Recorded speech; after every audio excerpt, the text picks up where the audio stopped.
Do you love using olive oil while cooking or eating olives as a snack or side dish? Did you know that the most delicious olives and olive oil come from Palestine?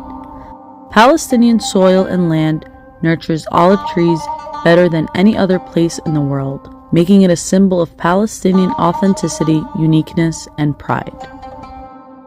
The oldest olive tree in Palestine is 4,000 years old in Bethlehem. Olives are a main source of income for Palestinian families. Around 48% of the agricultural land in the West Bank and Gaza is planted with olive trees. Olive trees account for 70% of fruit production in Palestine and contribute around 14% to the Palestinian economy.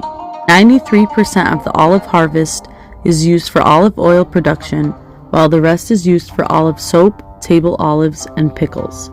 Olive trees are not just like any other tree. They are symbolic of Palestinians' attachment to their land. Because the trees are drought resistant and grow under poor soil conditions, they represent Palestinian resistance and resilience. The fact that olive trees live and bear fruit for thousands of years is parallel to Palestinian history and continuity on the land. Palestinians are proud of their olive trees. They take care of them with care and appreciation. Some families have trees that have been passed down to them for generations, and the olive harvest season in October bears a socio-cultural meaning where families come together to harvest olive trees, bearing in mind that their forefathers and mothers attended to the same tree several years ago.